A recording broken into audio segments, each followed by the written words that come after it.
guys to go away. I'm sure you can't. I can't wait for you to start acting like children being murdered. And where was the love in your response there, sir? More back again, huh? Where was the love in your response? You can't wait for us to go away. How's that loving your brother? How is that loving? I can't wait for you guys to go away. How is that loving? How is that loving? I can't wait for you guys to go away. How is that loving to me? So you want to pick out one thing that somebody said? Yeah, I mean, you all. I mean, I see the way you're. Not all that you're treating us, but. Well, how do you think you're treating us? I mean, if it goes both ways, like you kind of expect us to, kind of just. I don't know what you expect of us. I mean, I don't think I said anything unkind today. I've spoken truth. I'm acting like there's an emergency going on. Well, you've got Matt over there yelling at people. He's doing that so people can hear him. He's not cursing and he's not acting unkind in what he's saying. Believe me, I'm pretty discerning with that. But it's very abrasive. And so, I mean, if you want to talk to somebody, we've already had so many conversations, you and I. Yeah. And so I'm not saying it's anything but with what you said. I mean, I was just asking him, how is that a kind thing to say to me? Well, maybe I can't wait for you guys to go away. Well, maybe it wasn't, but it's very disruptive what you guys are doing. So it's very hard. Well, maybe we need to be disrupted. I mean, our neighbors are being murdered and most people don't care. They're not doing anything about it. Well, to say that we don't care is also very wrong. We do care. So what are we doing about it? Well, we've got people who do counseling at counseling centers for this. We've got people who adopt children. I've written this. I've talked with Matt about this. Okay. We practice adoption of kids who otherwise would have been aborted. Mm-hmm. We do counseling. We give our time. We give money. We do lots of things.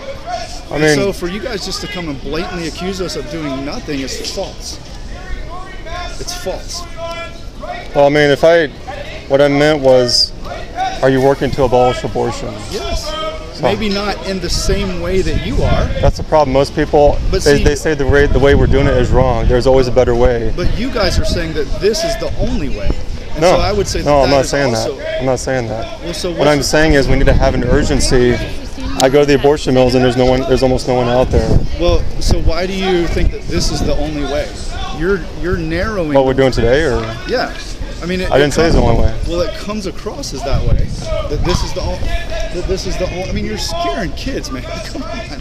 Well, we're more concerned about kids seeing it than we are adults that need to see it. Maybe it wasn't so bloody, Could we do one that wasn't so bloody? Because I don't know through my little kids. Well, maybe they'll have compassion on like adults. Oh, they will. They're too young for that. You don't know that. You don't know that. I know what my kids are like. I've seen young children have compassion. Well, what about those with disabilities?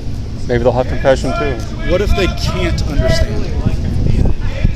Well, so what's the number one group of people that are aborted in this country? Black people. Nope. Those with disabilities.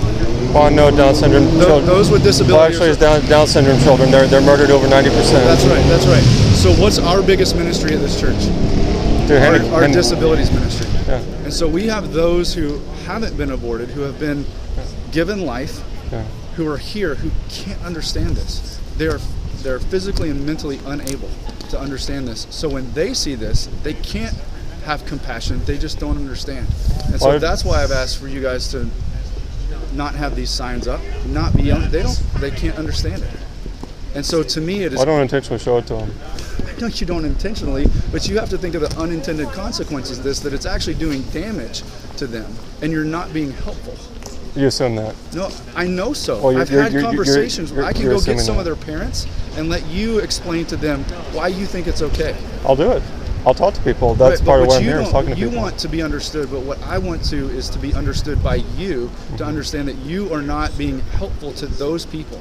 And the two things aren't mutually exclusive. It's not either or, it can be both and. And you guys are just either or. What do you mean either or? It's either this way or nothing at all. What I'm asking for is... No, you're assuming that. We never said that. No, that's what you said. It doesn't matter that other people are offended by this, even those who can't understand. I wouldn't say it doesn't matter. What I am saying is, I mean, we hear that everywhere we go. That people always say that this is the wrong place. There's a better place. It's like, well, we go everywhere and we hear the same response that, why you here? Why you here? Why you here? It's like, there's going to be children everywhere we go. There's going to be handicapped people at least some places we go. you can't avoid that. Well, here there's a higher concentration of that because we do care. Well, I mean, when the bus came through, I turned my sign around. Well, my little kid sees it. I gotta go anyway. I'm sorry to interrupt. No, it's fine. But my little kid sees it, and it really, I don't want her to see it. So how does it affect you? So why do you guys keep coming back here? That's show it to me. I have no problem with it. So what are you going to do to help I don't know. them? If he had all signs like that, it would be a lot easier for me. Like that. If they're all like that. If I had a sign like that, I'd use that it. one, she's not going to notice. This one, she's going to notice. I have to drive around so she doesn't see it. Maybe she'll have compassion. She has compassion. Maybe she'll have compassion on children being murdered. She has compassion. And this isn't going to help her to become more compassionate at all. Maybe it can. No, sir. You don't know. Maybe Do we'll you have help. children too? Not yet. Anyway. But I would. I'd rather she didn't see it, okay? And so that's.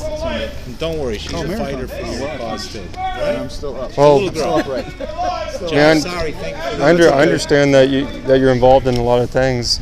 The problem is Christians, we're involved in different things, but what we're not involved in is we need to go to the abortion mills. We need to hit the streets over this injustice and demand justice for the preborn. I'm not seeing that and that's anywhere. fine for you guys to do that, and that's fine. We have a lot of people who commit a lot of resources, including their time, to that, both personally and professionally. What does that look like?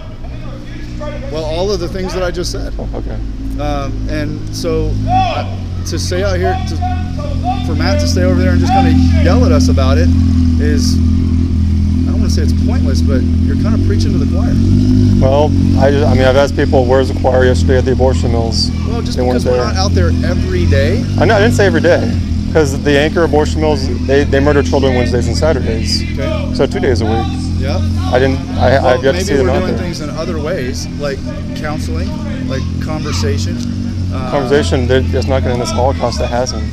Do what? I'm not saying that the things you're doing are not good. They are, but none of it communicates an urgency. That when I go to the abortion mills, when I go to the streets, I don't see Christians out there with an urgency. I don't see we know. Your definition. Well, just by rescue those who are being taken away to death, we should go to the place where children are being taken away to death to rescue them. And see, that's what I mean, though. That's by your definition, that we have to go to those places and do it that way. That doesn't mean that it's not happening in other ways.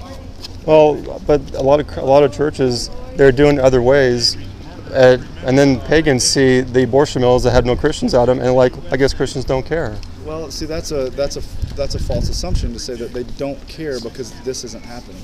They do care, and we do care. It just doesn't look the same as the way that you would want it to look. Well, I mean,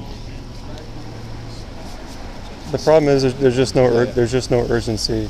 We can adopt children, we can give money to organizations, but it's not going to end this Holocaust. It's just not. Okay. And you go to the abortion mills, there's the place where children are actually being murdered. We know when and where. Mm-hmm. And when you don't see many Christians out there, it says a lot about Christianity.